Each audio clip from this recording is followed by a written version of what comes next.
Today on Inspired Money. But right from the start, I always just enjoyed making money.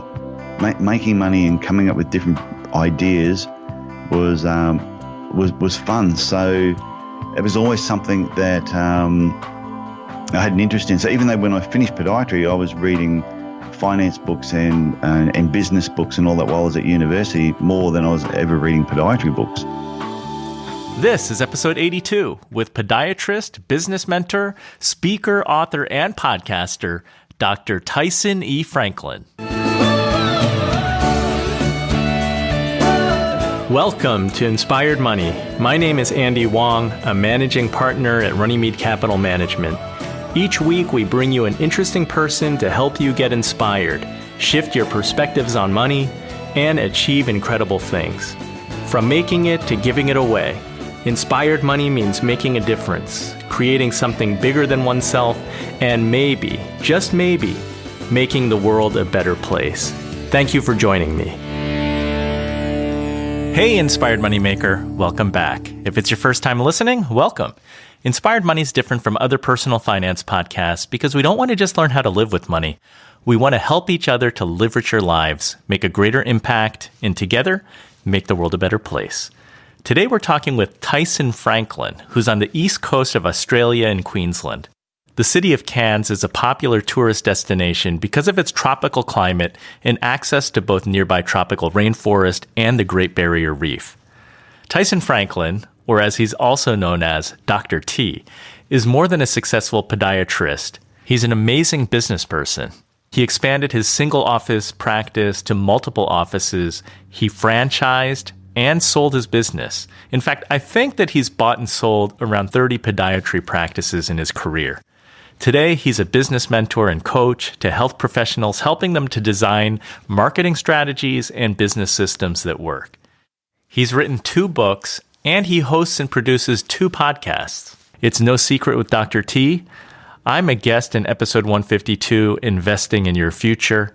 I'll leave a link in the show notes if you want to check that out. In this year, he just launched a new podcast, Podiatry Legends, which is doing very, very well. In this episode, you'll learn the importance of knowing your belief system around money, where that came from for Tyson, and the importance that yours matches your spouse's. Choosing your profession for passion or for money. Tyson has a funny story about his experience. And we'll talk small business strategy, including tactics for growth. What's cool is the tactics that work for a podiatry practice can be applied to any business, big, small, or for solopreneur. Now let's get inspired with Tyson Franklin.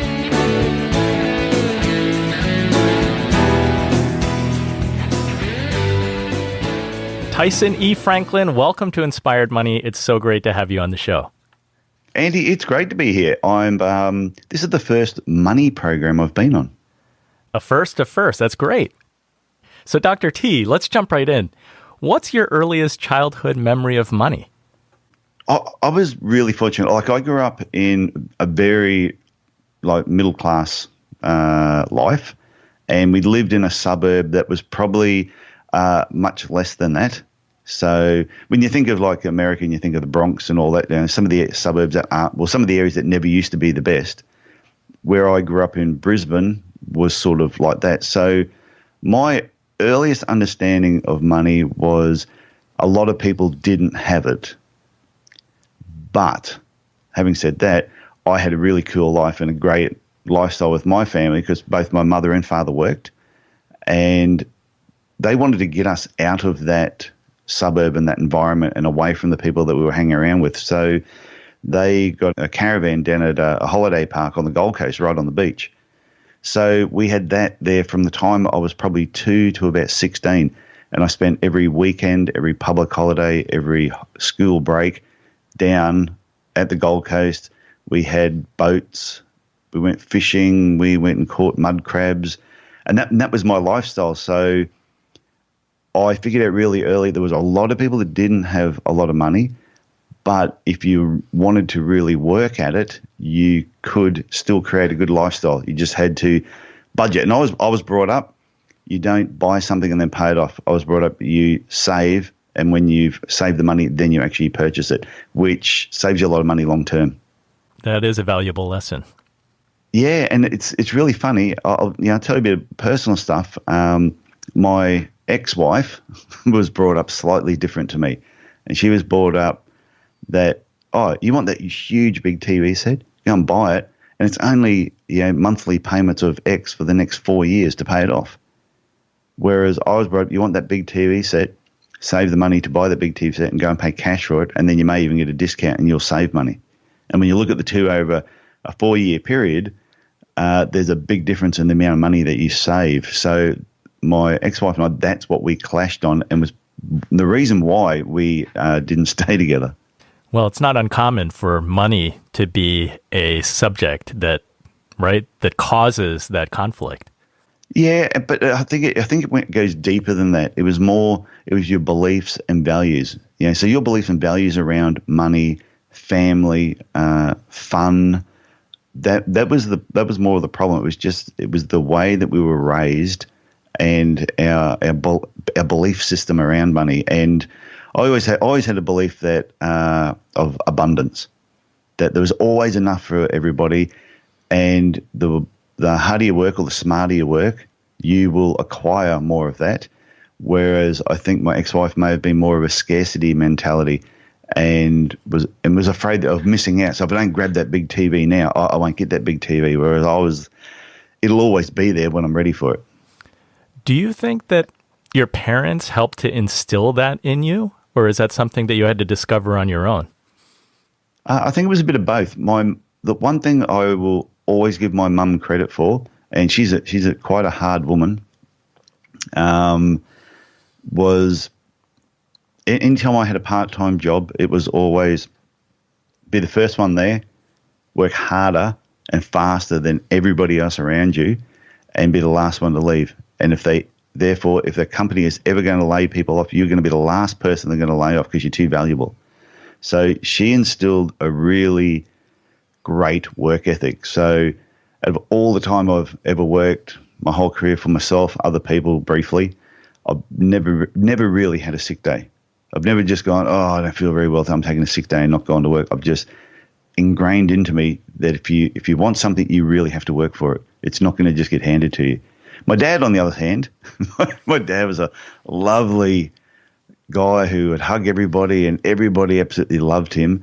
But he loved his TV set, and he would just go to work and do what he had to do, and he'd come home again. And yeah, he was not a motivated guy, but everybody absolutely loved him. Whereas my mum was super motivated, and she used to clash with people all the time. Yeah, it sounds like your dad could be the good cop and your mom was the bad cop. Yeah, and Mum tells me a story when they bought their first house that Dad went to work one day, Mum dropped him off at work in his car, and then she took his car to some place and sold it so she could deposit to go and buy the house. Wow. Then she rang him up at work, said, you're going to have to walk home. I sold your car. How'd that go over? He's like, he was too easy going. He's like, okay. I suppose the exercise will do me good. And like Mum said, if she hadn't have done that, they still would have been renting a house somewhere, because he was just so laid back and he just enjoyed life. Not that he was a party animal or anything, but he just went with the flow, which is, I say, why the two of them got on well, because Mum drove the machine. Yeah. No, it sounds like a good combination. And then it was. Maybe you could take the best of both worlds.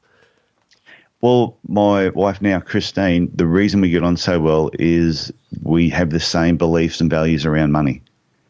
And when we first met, and within the first couple of hours of talking to her and the first few weeks that we sort of got to know each other, you just knew straight away, like, wow, we are on the same wavelength with so many things.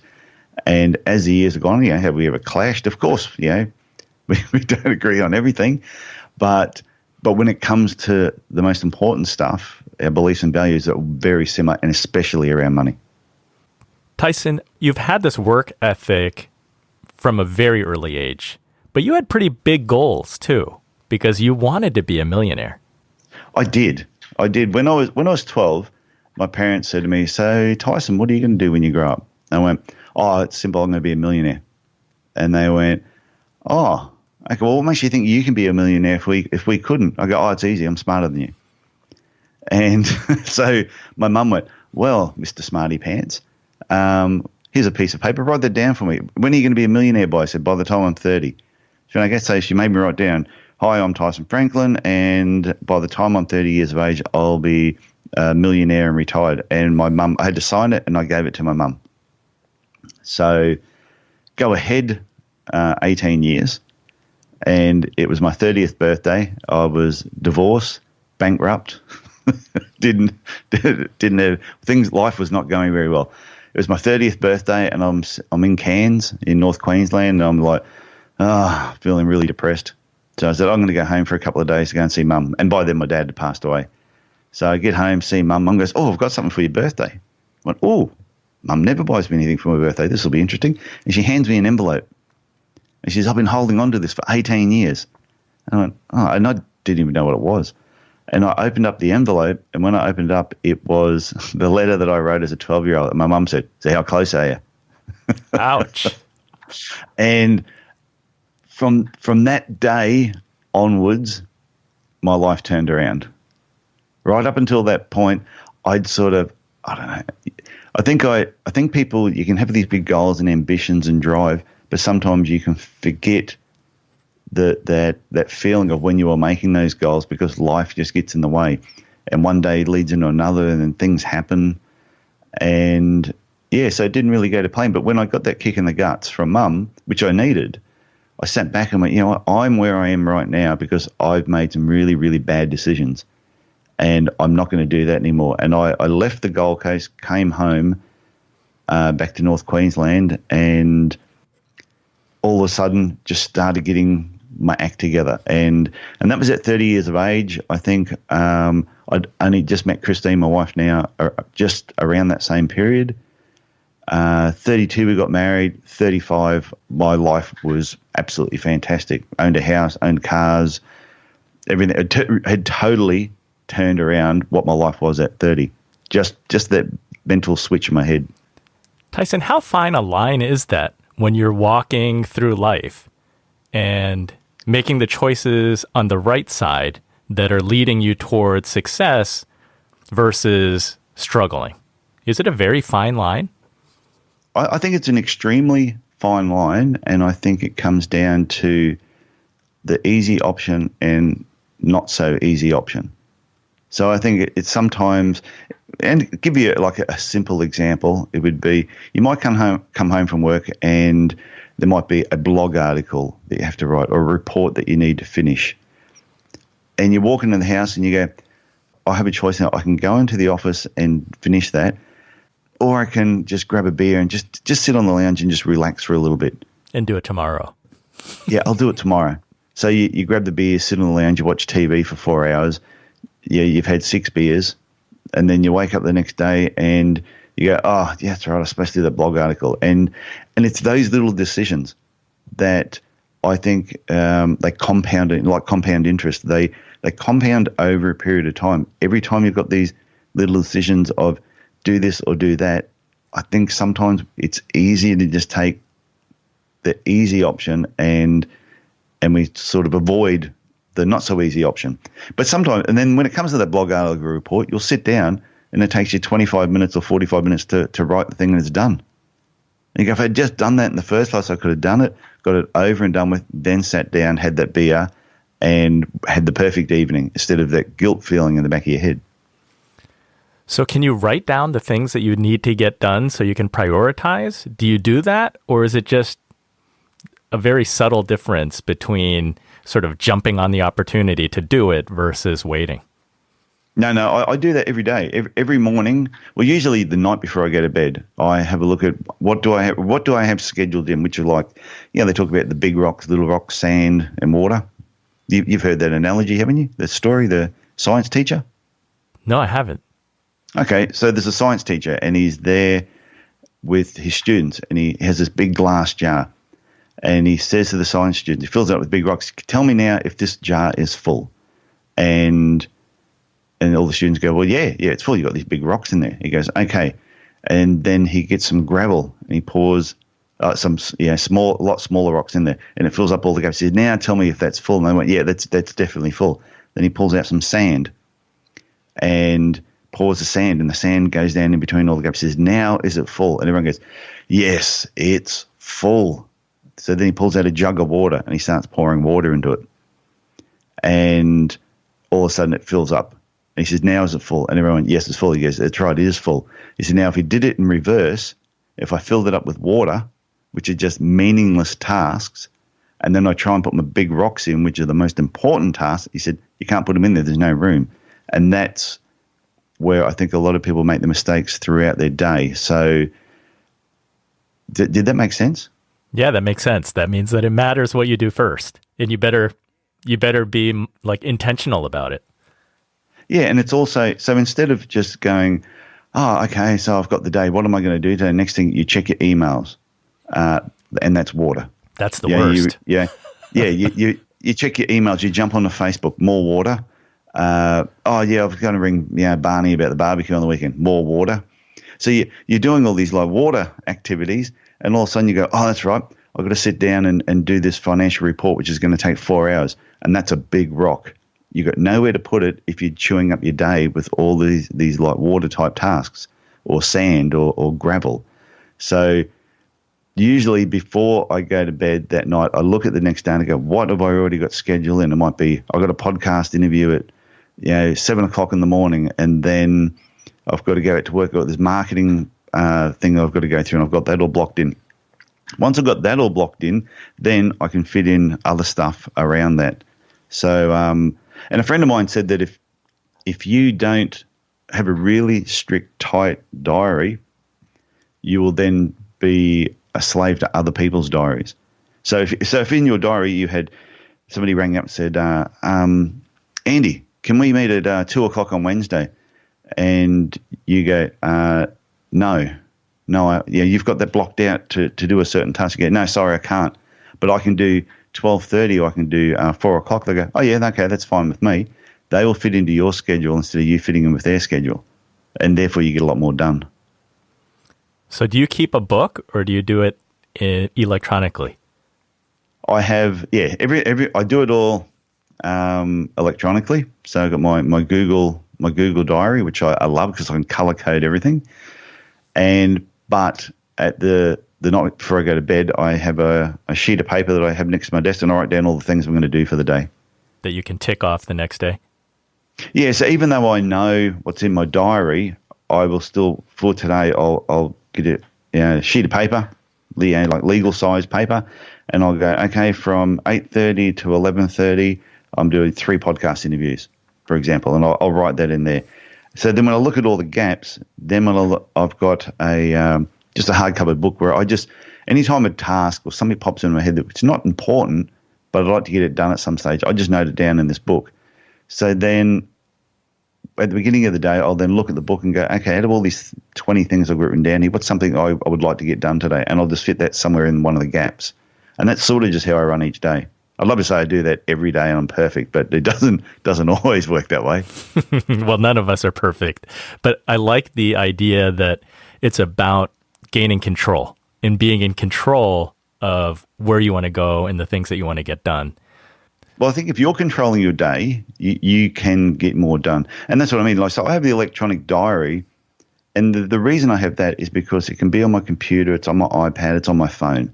So it doesn't matter where I go or what I'm doing. I can just pull it out, and I very quickly I can tell people whether I'm available to do something or whether I'm not. But I think the really important thing is really going through your diary, looking at your week, and just blocking out a certain amount of time for important things. And that's like, whether it's strategic planning or you're working on a marketing idea, is blocking out chunks of time to do that, but also blocking out time for exercise and looking after yourself. It's, allow yourself time in the morning to have breakfast if that's what you want to do, or time with your family, and block out time that when are you going to go to the gym or when are you going to go walking in the afternoons, and get that really scheduled in, and that let the rest of your life revolve around that. Because I know when I exercise, I'm much happier than when I don't. Absolutely. That's great advice. Now, Tyson, today you're a business mentor, you're an author, and you've also got, this is my favorite title that I've ever heard, Entrepreneurial Podiatrist. I love that. Oh, entrepreneurial podiatrist. Can we go through a little bit of your unique path? I think that, you were just talking about like scheduling your day and having control, but in following your career path through school and your area of study and what your career would be, it wasn't always like you knew exactly what you wanted to do, was it? No. When I finished high school and we were, you have to choose your career and you're going to go off to university. Initially, I was going to be an art teacher. That was always my plan. And my brother was studying dentistry at the time, and he said, so what are you planning on doing? I said, I'm going to be an art teacher. And he goes, oh, my God. I went, what? He goes, he said, you're going to be a rich dentist one day. You're going to be a poor art teacher. He said, I'll have a Porsche, you'll have a Volkswagen. You'll be coming over trying to hit me up for money so you can buy some more paint. And he says, eventually it'll get annoying and we'll just stop talking. He said, you know what, we may as well just stop talking now. Just make it easier. And we had a bit of a laugh about it. So I went and saw my art teacher and I said, what sort of car do you drive? And she went, Volkswagen, why? And I went, oh. And then I told her the story and she laughed and she said, you're smart enough to do whatever you want. She says, you're really good at art as well. She said, but you can always do art as a hobby. And she said, think about doing something else. So I went and spoke to my brother again. He said, do something in the health field. He said, if you do something in the medical health field, you'll never be unemployed. He said, and you will always make above average income. I went, oh, okay. So I sat down and said, well, I want a job where no one ever dies and everything can wait till tomorrow.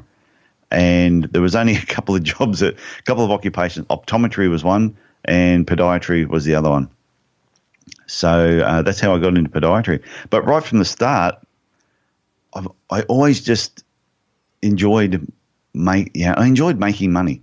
Making money and coming up with different ideas was fun. So it was always something that I had an interest in. So even though when I finished podiatry, I was reading finance books and business books and all that while I was at university, more than I was ever reading podiatry books. And then when I graduated, right on our last year of graduation, we had to do this one particular business subject and do this business plan. And I was the first person in the history of the university to get 100% for that exam, or for that actual subject. And even the people from the business school came over and said, we think you might be in the wrong course. We thought about doing business. And I went, I'm just about to graduate from podiatry. I'm not about to go back and do something else. What made it so good? What was in that plan? Yeah, it's really funny. I was going through some stuff the other day and I found it, and it's just sitting about 2 feet away from me. And and I had to read through it and I went, I understand why I got such a good mark for it. Because I'd put so much effort into it, I really sat back and I was trying to think what makes a business good compared to other businesses. And, and I noticed that certain businesses had great marketing plans and they had really good control of their finances. So I looked at all these areas of what successful businesses were doing, and I just made that part of my business plan and noted in there that I was learning from other businesses. And I went right through the details of a lot of statistics and demographics, populations, growth areas, where my competitors were. And I was doing, strength and weakness analysis before I'd even had heard that term before. For some reason, I just naturally did it in this particular project that I put together. So in hindsight, I look back and I don't know where the inspiration came from, whether it was just, I don't know, maybe it's just in your DNA. Maybe it's just it's a natural, it's something that's just there. Why one person can draw a picture great, and then you have my brother who can't draw a straight line with a ruler. Yeah, it sounds very comprehensive. Now, I heard you speak in another interview where you said that once you graduated and you were practicing podiatry, that the business plan that you had was actually more academic, that it was different in the real world. Yes. Yeah. So it's great on paper, and the idea behind the business plan was fantastic on paper, but when it actually came to practically applying it, it didn't always go to plan. Yeah. So what did you learn in the real world? What was missing? I think the biggest thing that was missing was more time that it takes to actually develop relationships. So it's great to say, oh, I'm going to move into this area. Because I'm going to move into this area, there's 50 people there that could possibly refer patients to me. Now, my business plan didn't counter for what's the personality of those 50 people. Do they like podiatrists? Do they already have a really good relationship with somebody else? I never took the emotional side. I think mine was purely academic. It didn't get into like a deeper level. If I had done that, geez, I don't know what would have happened. They may have made me dean of the school. Then you would have entered academia instead. Yeah, but that was the thing. So it's fine on paper to come up with an amazing plan, but that's really just a plan. When it comes to actually applying that plan, things will never go to plan. You're always going to have some things are going to cost more than what you expect, and at other times you're going to make more than what you thought you were going to. But to me, the plan is just a roadmap. You really you got to make adjustments. Coming up, we talk targeting your ideal client, marketing to that avatar, and building systems. But first, Tyson shares why it's not only important to have a good business plan, but to remain flexible in executing that plan. It's no different to like an aeroplane flying from Australia to, from Sydney to Los Angeles, and they know where they've got to go, and they've got a plan that we're going to go, we're going to leave at this time, we're going to arrive here. But throughout the whole journey, they're constantly just making these little adjustments. Because, a 1 degree error could take them, hundreds, if not thousands of miles away from the destination if they didn't keep making these little adjustments. And I think when you do a business plan, if you try and stick to that business plan 100% without reviewing it, looking at key performance indicators and making these slight adjustments as you go, you're going to end up way off track from where you thought you were originally going to be. The show notes for this episode can be found at inspiredmoney.fm/082. If you're listening in your car or wherever you are, check the show notes if you want to learn more about Tyson or things mentioned in this episode. It's time for the Runnymede Money Tip of the Week. Since we're talking small business and marketing this week, I want to talk about the importance of video for small business. I know that I really want to do more video, but man, do I have the time to do it well? I recently stumbled upon an article entitled The Most Important Small Business Video Marketing Tip You'll Ever Receive by Marcus Sheridan. His name might be familiar because he was our Inspired Money guest in episode 25. You can check that out at inspiredmoney.fm/025. So guess what the top reason for business owners and entrepreneurs to hold back and not produce video for their marketing? It's the fear of imperfection. Does a company have to have a perfect business model before it opens its doors? If you're a parent, do you have to be a great parent before deciding to have your first child? Definitely not, right? We learn as we go, making mistakes, but learning by doing. I'll admit it to you, if I go back and listen to episode 1, as much as I enjoy it, there are definitely things that make me cringe. So no matter what it is that you're doing, whether it's launching a podcast, creating videos, or a blog, maybe you're thinking about submitting for a promotion or changing jobs, don't fail to launch because you don't feel that you're ready. Switch your mindset from failure to launch to learn. That's a significant change in mindset. Let me say that again.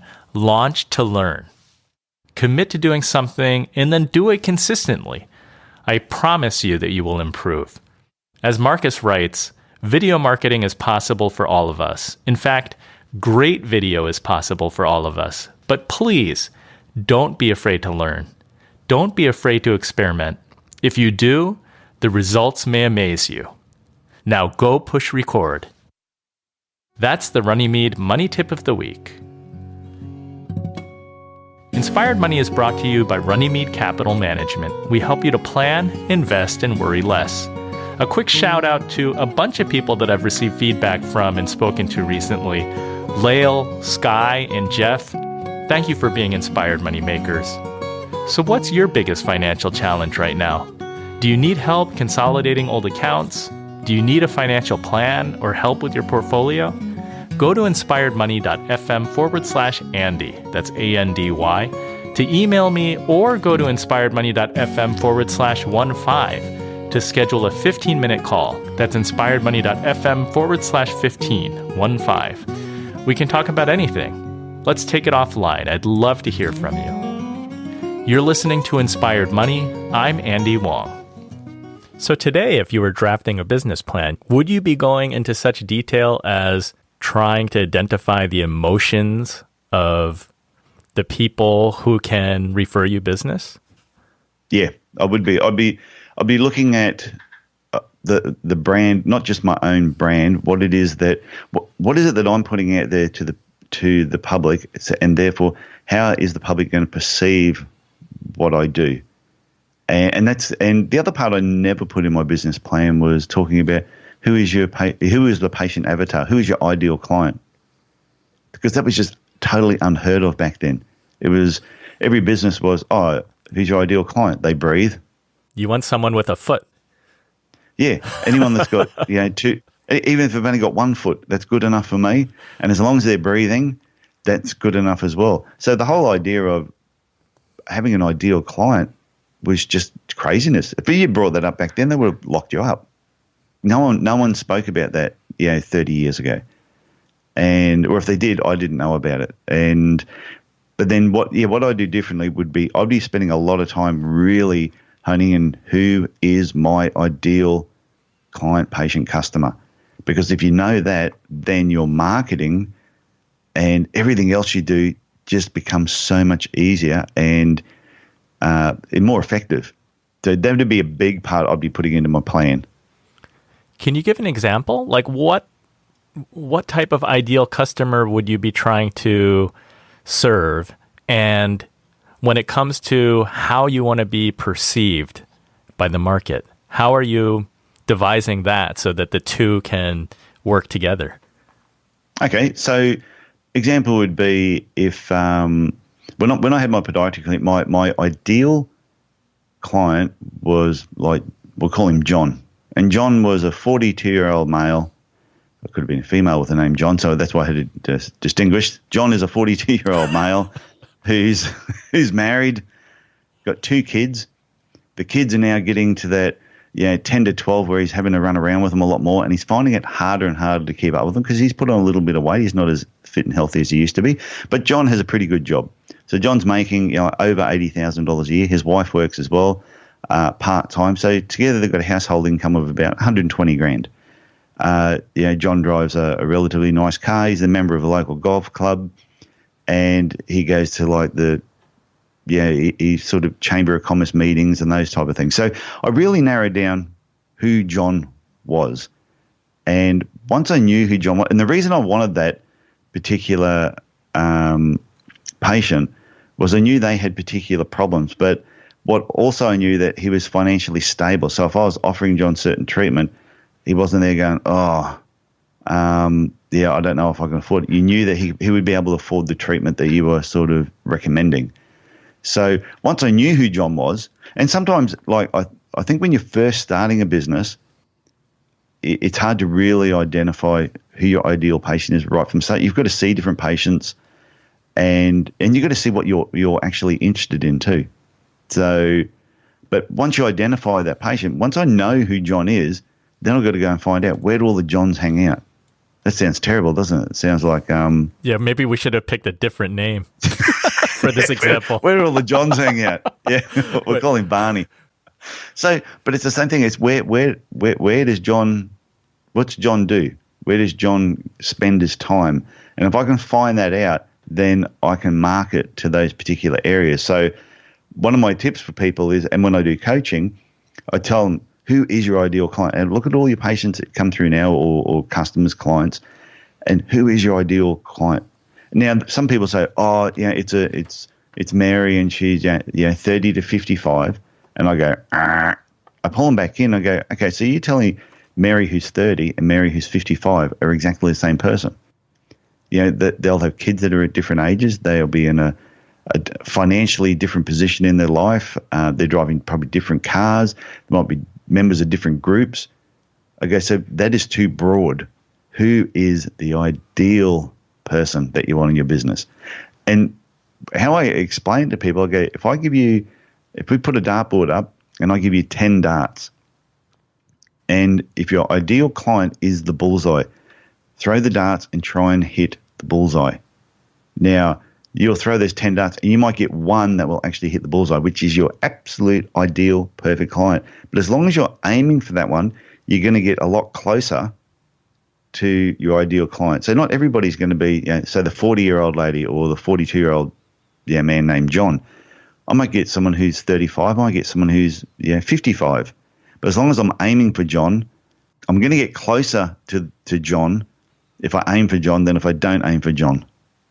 Does that make sense? That makes a lot of sense. I mean, large companies, they'll have multiple avatars. Yes, yeah. What's your advice for a small business owner? Should they just focus on one? Or is it okay to have multiple? I think you can have multiple. Like you might have John who's 42, but then you might also, it might be a particular part of your business. So when we had a clinic, we introduced lasers for treating fungal nails. And it was like a license to print money. It was a great way. It was a great machine. It provided great service. And so a fungal toenail, where people get the nails go a bit white and crusty, and if you get close enough, they do have a bit of a smell to them. Thanks for that detail.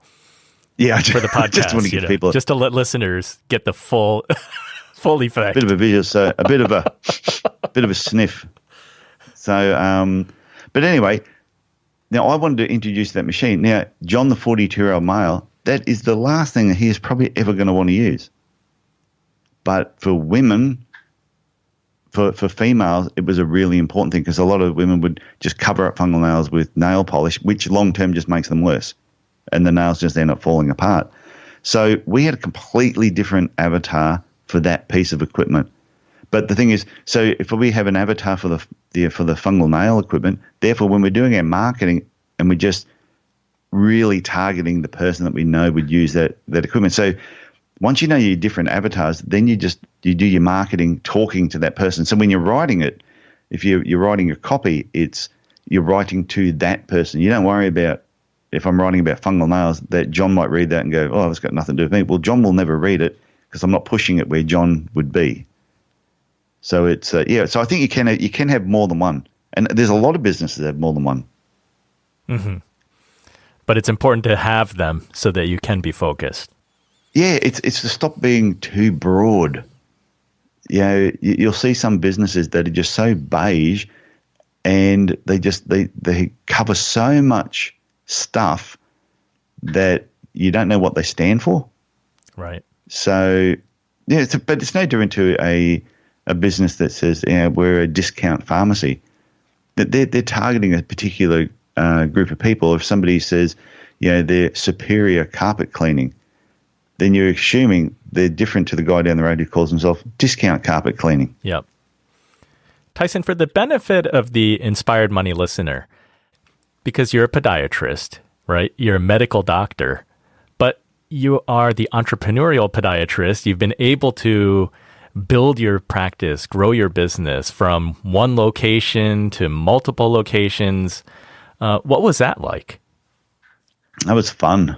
It was so much fun. So in my bio, I always say, I've opened, sold, relocated, more than 20 podiatry businesses. It's probably closer to 30. I just thought if I write 30, it sounds like I'm boasting. So I just put 20 plus.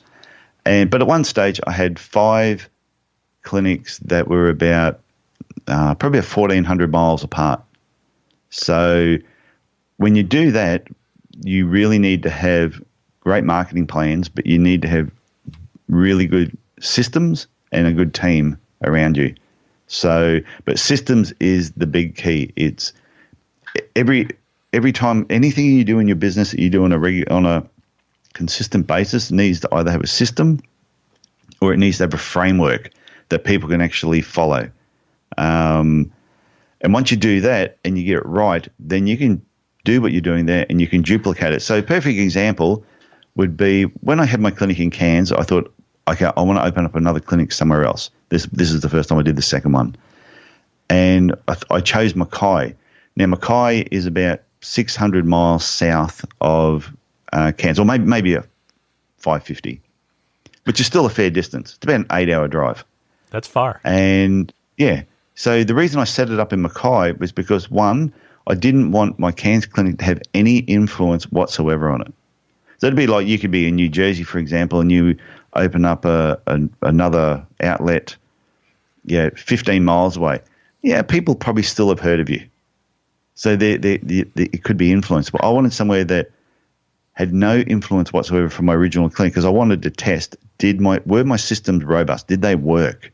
Did my marketing plan, did my ideal patient avatar, was this all right? So we set up, and the other part I did it that far away, if it failed, nobody in Cairns would know that I did it. I could just sort of close up and go, okay, that didn't happen. So it's a true test. What clinic? What second clinic? Yeah, what second clinic? I have no idea what you're talking about. That's another Dr. T. I don't know what you're talking about. Yeah, I don't know who that bloke was. So it's funny, my son's a podiatrist now, so I could have said, it's him. But no, it wasn't. And so anyway, so we set it up. What took me 8 to 10 years to do in Cairns, I did in 12 months in Mackay. We set it up, and from day dot, it just boomed. And if I can give anyone any advice, if you have a business and you do not wear a shirt that has your logo or something on it, then you're crazy. Because when we were setting that business up down there, the amount of builders, just different tradespeople we were talking to, other businesses around town while we were doing everything, and people saying, are you a podiatrist? Yes. And we start talking about the clinic that we were setting up. We had people making appointments to book in before we'd even put a sign up to say that we were there. Yeah, I heard you talk about building this buzz is like one of the big differentiators that you learned when you opened up the second location. Like, how did you go about doing that? How much of that was planned? I think it was 50-50. I think that one was possibly accidental. So, well, what it was creating a buzz before we'd even opened up the business. So a lot of people, they'll open the business, put the sign up, and then they go, hey, look, everybody, we're here. And it's like, oh, okay. And then they're waiting for the business to come in. Because we knew by the time we picked a location, found a builder, did the plans, it was probably going to be, I think it was about a 3-month sort of period. So we still did it pretty fast. But it was over that 3-month period that what I was going down to Mackay, like every second week while this was going on. I'd stay down there for 4 days. Well, while I'm down there and they're fitting the clinic out, I can't do anything. So I went and made appointments with all the doctors, physiotherapists, chiropractors in the area. And I went and did personal visits, say, hey, we're setting up this business. This is what we're doing. This is what our focus is. And the other part we did with the clinic that was great too is I picked certain parts of podiatry that I really, really liked, and that's all we did. So this clinic became very focused just on sports, biomechanics, and orthotics, which are like shoe inserts. Yep. So very specialized, and you could clearly explain like what your differentiator was. Yeah. So if somebody rang up and said, "Oh, so I've got this ingrown toenail. I'm sorry, we don't do that." Oh, okay. I've got this corn on the bottom of my foot, or there's hard skin around my hip. We don't do that. It became really specific on what it was that we did, and then it was easy to explain to the doctors, physiotherapists, chiropractors what we were doing. What we were going to do was different. So in all my spare time, but we would walk up and down the street and just drop into every business that was there and say, "Hey, how you doing? I'm Tyson Franklin. I'm setting up a podiatry clinic just up the road here. It's going to be open in about 3 weeks' time." Just thought I'd duck in and say hello. I went and had lunch at a different cafe every day. I was down there. Did you always value those relationships, or is that something that you learned over time? Because I think when it comes to business owners, too often the business owner feels like they want to be good at what they do. And it's almost like they want to lock themselves up in their office. And they're like, if I'm really good at what I do, people will find out about me. Like if you build it, they will come. But that doesn't happen. The world doesn't work that way. No, and I think years ago it used to. I think when the world was smaller and slower and we didn't have the internet, that you could open up, every suburb, every little area that you lived had the local baker, had the local butcher. You could have a doctor was set up in a certain area, and everyone would just go to that doctor whether they were good or not. It was just something you did. But I think these days, if you open up a business and you just expect everybody to come to you, then it's going to be a long, slow building process. You need to get out there and you need to tell people, who you are, what you do. They need to be able to put a face to a name these days. And the best things I did was go out there and meet these people, but also attend as many networking events as I could. That was really important. And some of the contacts, even in Cairns, that I made when I first arrived, and some of the first networking events I went to, some of those patients were with me. The 26 years I was in that clinic before I sold it. So I don't, and it's through those relationships that they tell other people, because once people trust you, then they will start referring people. People aren't going to refer anyone to your business if they do not trust you yet. It's just, they just won't do it. Doesn't matter how good you are. Yeah, it's all about trust. It doesn't matter what your business is. Yeah, it does. Yeah, it doesn't matter what the business is, even if it could be anything. You might go and visit someone for financial advice. And you might have that first meeting, and everything they say to you might just make perfect sense. But you're not going to ring your brother up and say, "Hey, you should go and see this guy," until you feel comfortable with them. And they say it's like 7 or 11 touch points somebody's got to have with you before they start building up that feeling of trust. So, and that's the other important part is try and be in touch with this person as much as possible. Try and get them to know, like, and trust you as fast as possible. And that's when they'll start referring other people. Are there tools and tactics to make that happen faster? Oh, I think every business needs to have a good database. Like you need to have an electronic database. I think you should have at least a monthly newsletter that you can send something out to these people just to sort of make that contact with them. If you run by appointments, then you need to have a really good reminder system leading up to the appointment, and you need to have a really good recall system afterwards. And it's all those things, it's all those touch points over a period of time that the person starts to get to know who you are. And I also think, don't put a brick wall up about who you are. Don't, I know some podiatrists that they're on Facebook, but they're under a different name, because I don't want a patient to find me. And I've said to them, have you thought about posting something like this? I don't need them to know that I'm married with 2 children and I surf on weekends. And I'm like, no, your patients want to know that you're married with 2 children, you surf. They want to know you're normal. They want to know that you're the sort of person that is like them, and then they'll refer people. But if you keep putting this brick wall up that it's like us and them, I think you're really putting a barrier up to your business as well. Yeah, that's also great advice. Tyson, we've spent a lot of time on sort of practical information. I mean, you were able to sell your businesses. I think today you're doing a lot of mentoring and business coaching. You have your podcast. Sometimes you talk about when you stop focusing on making money, that's when you end up making more. What does that mean? Yeah. Like, how does that happen? I think when you're so focused on I want to make money, I think sometimes it comes across in your language, the words you use, your body language, the stress you put on yourself about I want to make money. And I don't think you perform as well. But when you all of a sudden go, no, I want to be better. I want to be a better podiatrist than I was last year. I want to keep improving. I want to give the best service that I possibly can. When you do all those things right, and that's where you put your focus, then the money just comes with it. Because it doesn't matter how much you focus on money. If you're no good at what you do, then people aren't going to come back. And you're going to constantly be struggling to bring in more new clients into your business because you keep burning the old ones. And if you don't stop and think about why am I burning through them, it's because you're no good at what you do. Go and get better at it. And once you get better, the customers and clients and patients will stay, and therefore you make more money. And also, too, if you've got a team of people, if you look after your team, your team will look after your patients or customers, and they will look after your business, and then your business will look after you by giving you the financial rewards. And that's the cycle that it goes. But what happens too much, they try and do it back the other way. They try and look after the finances or they look after the business. And if you're doing that, who's looking after your team, and if you don't look after your team, they're not going to look after your customers. Yeah, I know that you're big into sport. You were a athlete when you were a student. I mean, it's really saying focus on the game, not on the score, right? Well, yeah, there's no point saying, we want to win this by 40 points. And you haven't even gone on the field yet.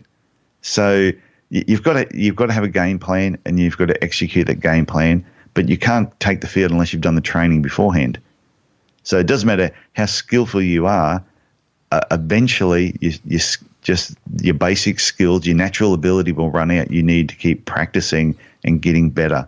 And the team, the teams that'll win the Super Bowl will be the team that works the best together, and they've probably put in the more, I'm sure they all put in a lot of hours, but they all train hard. The guys that make it to the best, to the top, are the ones that are actually putting in the effort that people don't see. And I think as business owners, they've got to do the same thing. You constantly got to be wanting to be better than what you were last week, last year. And if you keep doing that, you can't help but have a good business. Also great advice. Tyson, your business has taken many different forms, many twists and turns, like from a single practice to building multiple practices. I know that you experimented with having franchises, then you've since sold your business. Your priorities have changed over time. I know that, right, as a young guy, you're very focused on how do you make money? How do you build like a money-making machine? How have your priorities changed today? Yeah, I think I had this conversation with someone a while back, and I said it's really easy. I think it was Paul Wright, this physiotherapist I know, and we've sort of followed a very similar path, and we're a very similar age. And we both said it's very easy to sit back in hindsight and say, yeah, when we stopped focusing on money, the money came. But when you're younger and you're building it, it's like, oh, yeah, that's what they all say. But that's what they all say because it's true. So I think what happens is you get to a certain age as well, and you're making a certain amount of money. You go, hang on, how much more money do I need to survive? And all of a sudden, I think you start realizing that, my youngest daughter's 14, and it only seems like, 2 or 3 years ago that she wasn't even at school yet.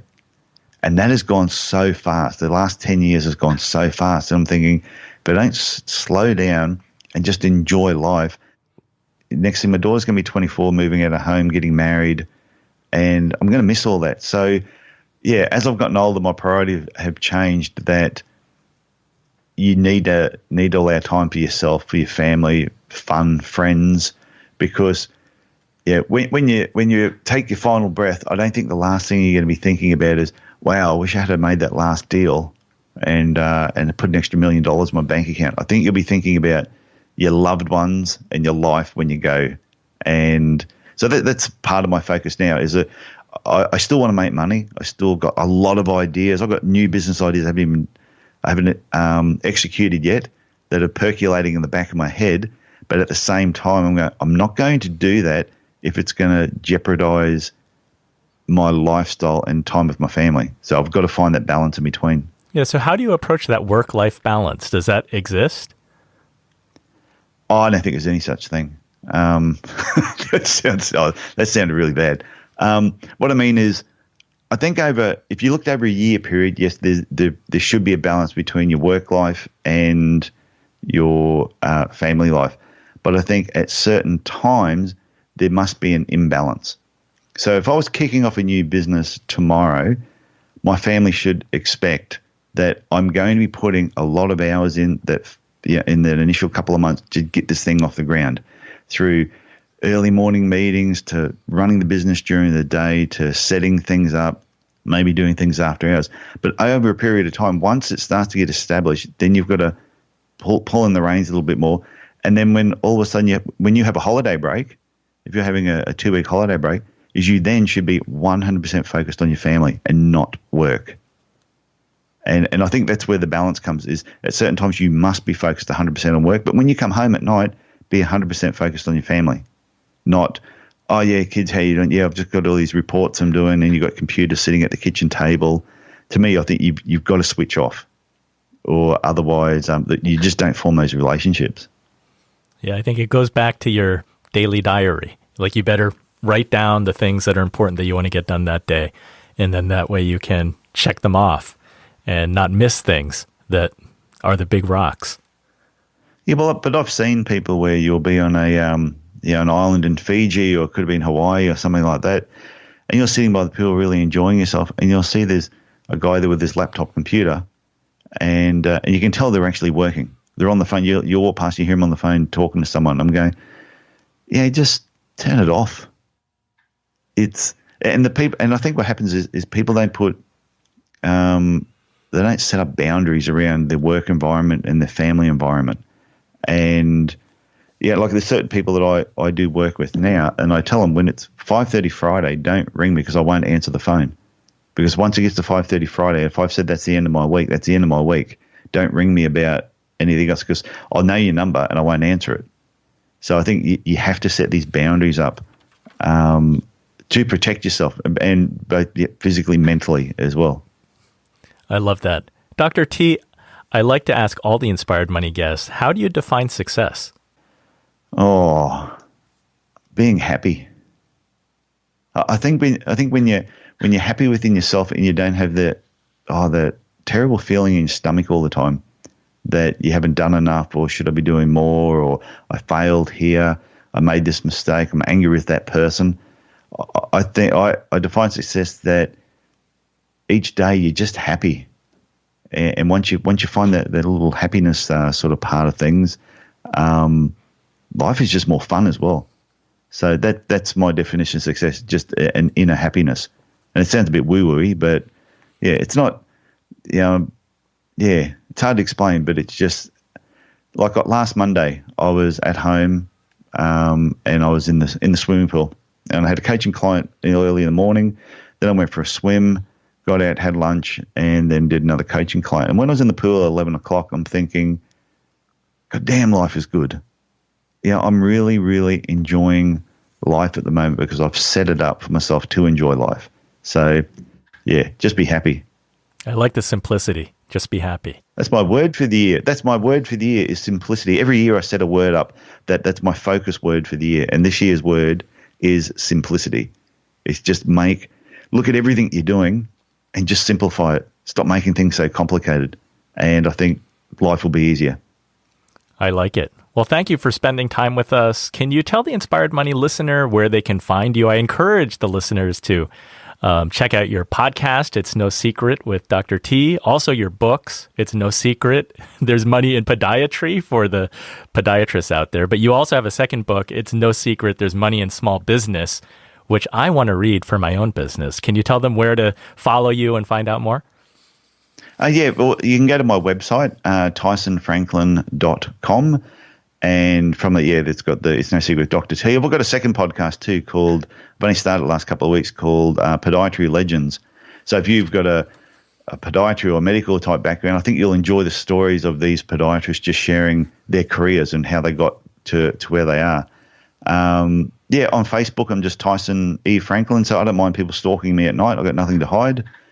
And LinkedIn, Tyson E. Franklin, and Twitter and Instagram, it's Tyson Franklin 66. So, but the second book that you mentioned, It's No Secret, There's Money in Small Business, was sort of, when I wrote the first book, it was a really good book. And anyone that read it would say, well, you could take the title podiatry out, put any other business name, and that would make sense. And I went, I assume you could. But so I thought I'd rewrite it. But when I rewrote the book, I realized, wow, it really was a podiatry book. It was very podiatry focused.